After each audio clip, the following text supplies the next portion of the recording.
सत्संगत जी, प्यार से कहना धन निरंकार जी। स्वागत है आप सभी का हमारे YouTube चैनल सोना इंस्पायर विचार पर। इस वीडियो की शुरुआत करने से पहले दास आपसे हाथ जोड़कर एक भावपूर्ण निवेदन करना चाहता है। हमारा उद्देश्य आपके जीवन में सकारात्मक शांति और प्रेरणा का संचार करना है। हर रोज हम आपके लिए एक नई प्रेरणादायक वीडियो लाते हैं। इन वीडियो के माध्यम से हम आपके जीवन में आत्मविश्वास, शांति और प्रेम का संदेश पहुंचाना चाहते हैं। आपसे निवेदन है, कृपया हमारे चैनल को सब्सक्राइब करें और नोटिफिकेशन को ऑन करना न भूलें, जिससे कि आप किसी भी अनमोल साखी, सत्संग या संदेश से वंचित न रहे। आज की हमारी कहानी का विषय है, मन को हमेशा निरंकार पर केंद्रित कैसे रखें। सत्संगत जी, आज हम एक बहुत महत्वपूर्ण विषय पर सत्संग में चर्चा करने जा रहे हैं, जिसका विषय है मन को हमेशा निरंकार पर केंद्रित कैसे रखें। हम सभी का मन हर समय इधर उधर भागता रहता है, कभी भूतकाल की यादों में तो कभी भविष्यकाल की चिंताओं में। लेकिन असली आनंद, शांति और शक्ति तब मिलती है जब मन निरंकार से जुड़ता है। सत्संगत जी, आज के इस टॉपिक में हम कवर करने वाले हैं जैसे मन का स्वभाव और इसकी चंचलता क्यों, मन को निरंकार पर केंद्रित करने के व्यवहारिक तरीके, ध्यान और साधना का महत्व, रोज़मर्रा की जिंदगी में निरंकार से जुड़ने के टिप्स, मन की शुद्धि और निरंकार से गहरा संबंध। चलिए सत्संगत जी शुरू करते हैं। सत्संगत जी, मन की चंचलता का कारण, मन का स्वभाव ही एक ऐसा है कि यह एक जगह स्थिर नहीं रहता। यह भूतकाल की यादों, भविष्यकाल की चिंताओं और बाहरी दुनिया के आकर्षण में उलझा रहता है। जब तक हम मन को सही दिशा नहीं देंगे, यह इधर उधर भटकता ही रहेगा। मन की शक्ति और इसका प्रभाव, हमारा पूरा जीवन मन पर निर्भर करता है। अगर मन अशांत है तो जीवन में शांति नहीं होगी। अगर मन निरंकार पर केंद्रित रहेगा तो हमारे विचार, भावनाएं और कर्म सभी पवित्र हो जाएंगे। सत्संगत जी, ध्यान का अर्थ है मन को भीतर की ओर ले जाना और निरंकार के साथ जुड़ना। नियमित ध्यान करने से मन स्थिर होता है और उसमें सकारात्मकता आती है। रोज़ 10 से 15 मिनट का ध्यान मन को निरंकार से जोड़ने में मदद करता है। मन को एक जगह केंद्रित करने के लिए सुमिरन बहुत उपयोगी होता है। कोई भी पवित्र मंत्र जैसे ओम निरंकार, सत्यम शिवम सुंदरम आदि का जप किया जा सकता है। तू ही निरंकार, मैं तेरी शरणा, मैनू बख्श लो। चलते फिरते, काम करते हुए भी सुमिरन किया जा सकता है। जिस संगति में हम रहते हैं, हमारा मन वैसा ही बन जाता है। नियमित रूप से सत्संग में भाग लेने से मन को सही दिशा मिलती है।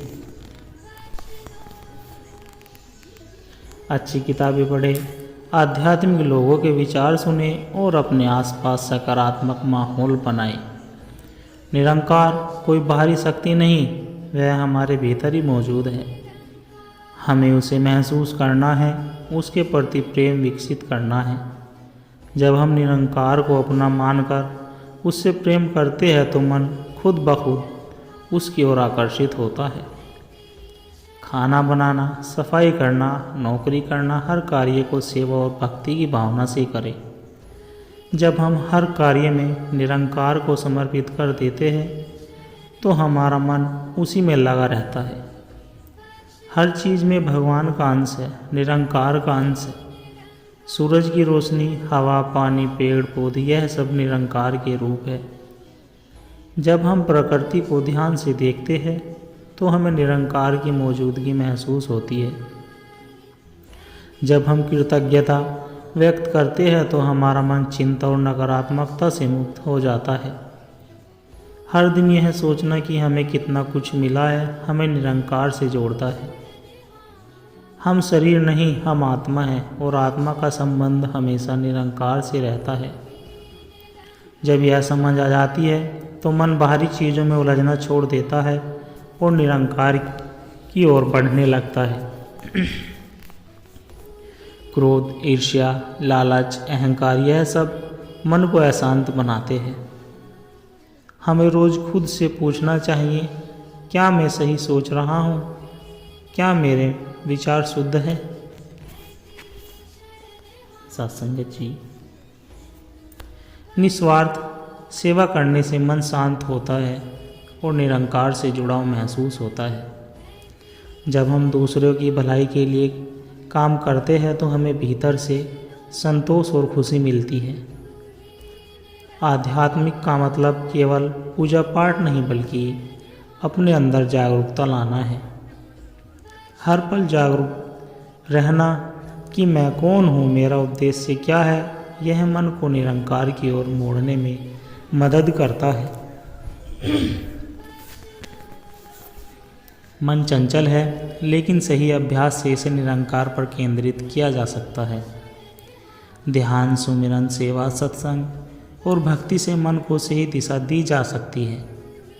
निरंकार को बाहरी रूप में नहीं बल्कि अपने भीतर महसूस करना चाहिए।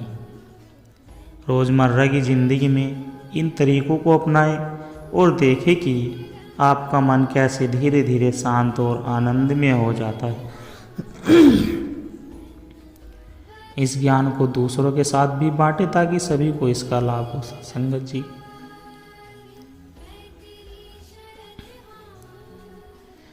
सत्संगत जी, बहुत समय पहले की बात है। हिमालय गोद में बसा एक छोटा सा गांव था जहाँ एक युवक अरुण रहता था।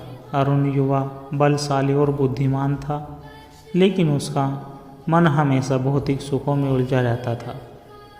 उसे लगता था कि धन, प्रसिद्धि और शक्ति से जीवन में सच्चा आनंद प्राप्त किया जा सकता है। वह दिन रात अपने व्यापार को बढ़ाने में लगा रहता और अपने लाभ के लिए किसी भी हद तक चला जाता था। दूसरों की भावनाओं की उसे परवाह नहीं थी। एक दिन व्यापार में बड़ा घाटा हुआ और उसकी सारी संपत्ति नष्ट हो गई। दोस्तों ने भी साथ छोड़ दिया। अब अरुण अकेला और हताश था। उसे समझ नहीं आ रहा था कि वह क्या करे। वह एक गहरी उदासी में चला गया। जीवन उसे बेकार लगने लगा। एक दिन गांव में एक वृद्ध सन्यासी आए। उनकी आंखों में गहरी शांति थी और चेहरे पर दिव्य तेज। गांव के लोग उनके पास अपनी समस्याएं लेकर जाते और समाधान पाते। अरुण को भी उनके बारे में सुनकर जिज्ञासा हुई। वह सन्यासी के पास गया और बोला, गुरुदेव, मैंने जीवन में सब कुछ खो दिया है। अब मुझे कुछ समझ नहीं आता कि आगे क्या करूं। क्या आप मुझे कोई राह दिखा सकते हैं? सन्यासी मुस्कुराए और बोले, बेटा, क्या तुमने कभी सोचा है कि जो खो गया वह तुम्हारा था भी या नहीं? अरुण चंकित होकर बोला, लेकिन धन, संपत्ति, परिवार में यह सब तो मेरा ही था। सन्यासी ने एक बीज उठाया और बोले, यह बीज देखो, जब यह वृक्ष बनेगा तो इसके फल सबको मिलेंगे। लेकिन क्या यह कह सकता है कि फल सिर्फ उसके अपने हैं? अरुण कुछ समझ नहीं पाया। सन्यासी बोले, जीवन भी ऐसा ही है। तुमने जो पाया वह तुम्हारे लिए नहीं था, वह तुम्हारे माध्यम से संसार के लिए था। जो खो गया वह कभी तुम्हारा नहीं था। यह सुनकर अरुण की आंखों में आश्चर्य झलक उठा। उसे लगा कि वह अब तक अज्ञान के अंधकार में जी रहा था। उसने सन्यासी से विनती की कि वे उसे सच्चे ज्ञान की ओर ले चले। सन्यासी ने अरुण को अपने साथ आश्रम चलने के कहा। वहाँ अरुण ने ध्यान, सेवा और सादगी से भरा जीवन जीना शुरू किया। धीरे धीरे उसे एहसास हुआ कि सच्ची खुशी बाहर नहीं बल्कि भीतर है। एक दिन ध्यान करते करते एक दिव्य अनुभूति हुई। उसे ऐसा लगा कि मानो उसका मन शांत महासागर में डूब गया हो, जहाँ कोई चिंता नहीं थी, कोई दुख नहीं था, केवल शांति थी। वह सन्यासी के पास गया और बोला, गुरुदेव, आज मुझे ऐसा लगा जैसे मैं खुद को पा रहा हूँ। सन्यासी मुस्कुराए और बोले, यह जीवन का सत्य है। जब तक हम बाहरी चीज़ों में सुख खोजते हैं, हम दुखी रहते हैं। जब हम भीतर जाते हैं तो हमें असली आनंद मिलता है। अब अरुण पूरी तरह बदल चुका था। वह गांव लौटा, लेकिन अब वह पहले जैसा नहीं था। अब वह केवल अपने लिए नहीं बल्कि दूसरों की भलाई के लिए जीना चाहता था। उसने गांव में एक आश्रम बनवाया, जहां लोग ध्यान, सेवा और प्रेम का पाठ सीखने लगे। धीरे धीरे उसका गांव भी बदलने लगा। लोग अधिक शांत, संतुष्ट और खुश रहने लगे।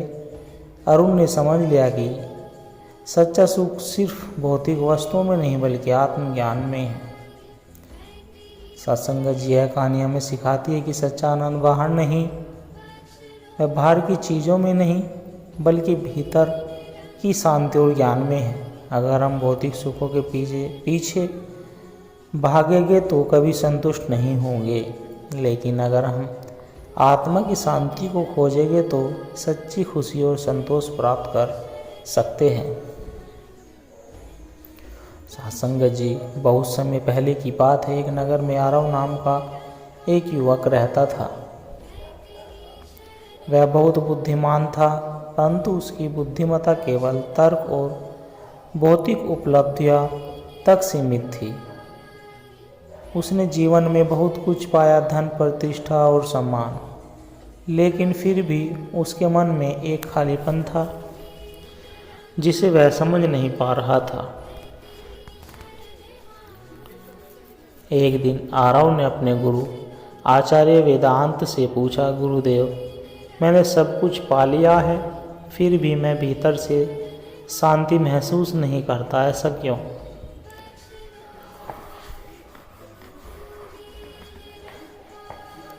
गुरु मुस्कुराए और बोले, जिस चीज़ की तलाश बाहर कर रहे हो वह भीतर है, लेकिन इसे समझने के लिए तुम्हें एक यात्रा करनी होगी, स्वयं की यात्रा। गुरु के शब्दों ने आरव को बेचैन कर दिया। उसने फैसला किया कि वह अपने जीवन के वास्तविक उद्देश्य की खोज करेगा। उसने अपना घर छोड़ दिया और हिमालय की ओर प्रस्थान किया, जहाँ कई महान योगी और सन्यासी ध्यान किया करते थे। रास्ते में उसकी मुलाकात एक वृद्ध सन्यासी से हुई, जिन्होंने उससे पूछा, बेटा कहाँ जा रहे हो? आरव बोला, मैं जीवन का सत्य खोजने निकला हूँ। सन्यासी ने कहा, अगर जीवन का सत्य खोजना है तो पहले खुद को पहचानो। आरव ने सन्यासी से विनती की कि वे उसे मार्ग दिखाए। सन्यासी ने उसे पास की एक गुफा में ध्यान करने के लिए कहा और बोले, जब तक तुम्हारे मन में ख्याल खत्म न हो तब तक यहाँ रुको। गुफा में आरव ने पहली बार अपने मन को शांत करने की कोशिश की, लेकिन जैसे ही वह ध्यान में बैठा, उसके चारों ओर तूफान उठने लगा। बीते हुए कल की यादें, भविष्य की चिंताएं, लोगों की बातें, उसका अहंकार, सब नष्ट हो गया। कई दिनों तक वह संघर्ष करता रहा। एक दिन उसने सोचा, मैं बाहर की दुनिया को तो जानता हूँ, पर अपने भीतर की दुनिया को नहीं समझता। उसने धीरे धीरे अपने विचारों को देखना शुरू किया, बिना किसी निर्णय के, बिना किसी प्रतिक्रिया के। जैसे जैसे उसके मन की हलचल कम हुई, उसे पहली बार एक अनोखी शांति का अनुभव हुआ। कुछ हफ्ते बाद सन्यासी आए और पूछा, अब तुम्हें क्या अनुभव हो रहा है? आरव ने उत्तर दिया, मुझे महसूस हो रहा है कि मैं अपने विचारों और भावनाओं से अलग हूँ। मेरा वास्तविक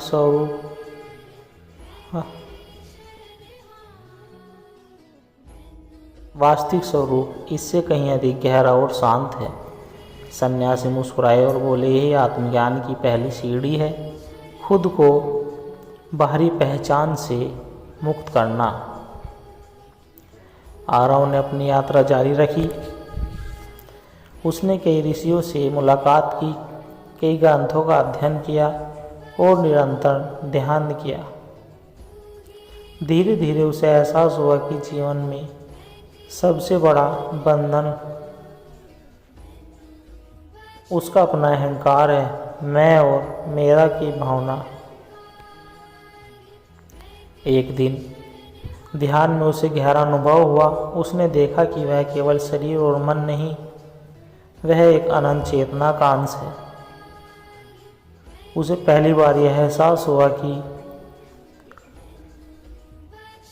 खुशी किसी वस्तु, व्यक्ति या उपलब्धि में नहीं बल्कि शुद्ध चेतना में भी है। अब आरव पूर्णतः बदल चुका था। वह आसपास नगर लौटा, लेकिन अब वह पहले जैसा नहीं था और करुणा से भरा हुआ था।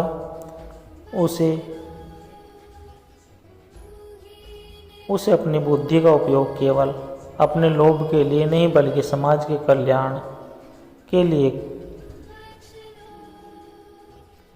लोगों ने पूछा, तुम इतना शांत और प्रसन्न कैसे हो? आरव ने मुस्कुराकर उत्तर दिया, मैंने स्वयं को पा लिया है। जब मैंने अहंकार और भौतिक मोह को त्याग दिया, तब मुझे असली आनंद मिला। जीवन का सत्य बाहर नहीं बल्कि हमारे भीतर ही है। सत्संग जी यह कहानी हमें सिखाती है कि सच्चा सुख बाहरी चीज़ों में नहीं बल्कि आत्मज्ञान में है। जब हम खुद को जान लेते हैं तो हमें जीवन में हर क्षण में आनंद और शांति का अनुभव होता है।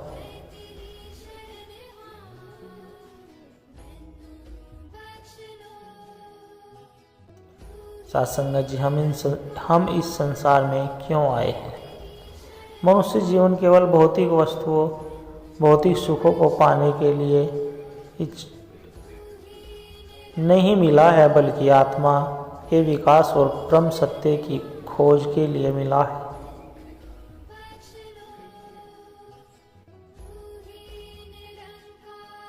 जब हम दुनिया के रंग रूप, धन संपत्ति, सुख दुख में उलझे रहते हैं, जहां हम आत्म ध्यान, शांति और परमात्मा से जुड़ने की कोशिश करते हैं, जब तक हम केवल बाहरी जीवन पर केंद्रित रहते हैं, हमारा मन अशांत रहता है। लेकिन जब हम भीतर की यात्रा शुरू करते हैं,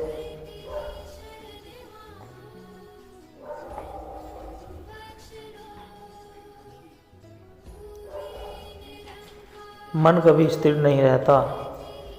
वह या तो अतीत की यादों में उलझा रहता है या भविष्य की चिंताओं में खोया रहता है। जब मन बाहर की ओर भागता है तो दुख पैदा होता है, जब मन भीतर जाता है तो शांति मिलती है। जब मन का नाम लेते हैं तो हमारा मन शांत हो जाता है। ध्यान हमें आत्मा से जोड़ता है और आंतरिक आनंद प्रदान करता है। अच्छे विचार, अच्छी संगति और ज्ञानवर्धक चर्चा से मन की गंदगी दूर होती है। जब हम दूसरी सेवा करते हैं तो मन के अहंकार नाश हो जाते हैं।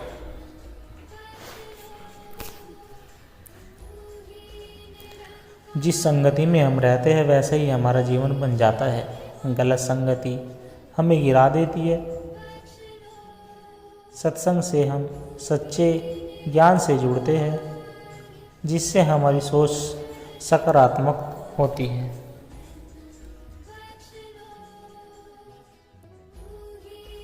हर दिन सुबह उठकर ईश्वर का ध्यान करें। 10 से 15 मिनट मौन रहकर आत्मनिरीक्षण करें। भागवत गीता, उपनिषद, रामायण जा रहा कहीं।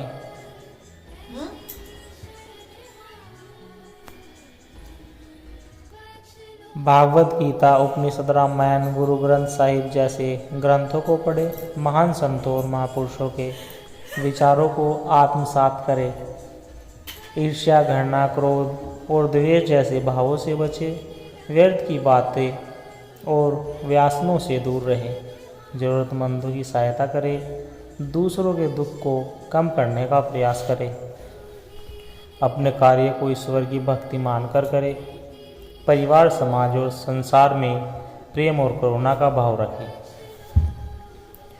जीवन का असली आनंद बाहर की चीज़ों में नहीं बल्कि भीतर की शांति में है। सत्संग हमें अहंकार से मुक्त कर सच्चे प्रेम और भक्ति की ओर ले जाता है। जब हम शांत होंगे तब ही आत्मा के प्रकाश का अनुभव होगा। जो स्वयं को जान लेता है वही सच्चा ज्ञानी है। सत्संग करे, सेवा करे, जीवन को सत्य और प्रेम से भर दे। सत्संगत जी दास के द्वारा कहे गए आध्यात्मिक कहानी, विचार और सत्संग विचार यदि आप जी को अच्छे लगे हो तो लाइक, कमेंट, शेयर और हमारे चैनल को सब्सक्राइब जरूर कर दे। और सत्संगत जी दास को आशीर्वाद दे कि हर रोज़ आप जी के चरणों में ऐसे ही एक सुंदर कहानी, विचार, सत्संग विचार, प्रेरणादायक कहानी विचार लेकर आता रहे। सत्संगत जी प्यार से कहना, धन निरंकार जी।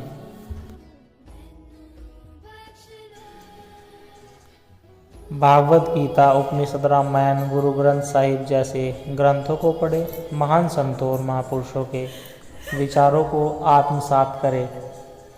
ईर्ष्या, घृणा, क्रोध और द्वेष जैसे भावों से बचे। व्यर्थ की बातें और व्यासनों से दूर रहें। ज़रूरतमंदों की सहायता करें। दूसरों के दुख को कम करने का प्रयास करें। अपने कार्य को ईश्वर की भक्ति मानकर करें। परिवार, समाज और संसार में प्रेम और करुणा का भाव रखें। जीवन का असली आनंद बाहर की चीज़ों में नहीं बल्कि भीतर की शांति में है। सत्संग हमें अहंकार से मुक्त कर सच्चे प्रेम और भक्ति की ओर ले जाता है। जब हम शांत होंगे तब ही आत्मा के प्रकाश का अनुभव होगा। जो स्वयं को जान लेता है वही सच्चा ज्ञानी है। सत्संग करे, सेवा करे, जीवन को सत्य और प्रेम से भर दे। सत्संगत जी दास के द्वारा कहे गए आध्यात्मिक कहानी, विचार और सत्संग विचार यदि आप जी को अच्छे लगे हो तो लाइक, कमेंट, शेयर और हमारे चैनल को सब्सक्राइब जरूर कर दे।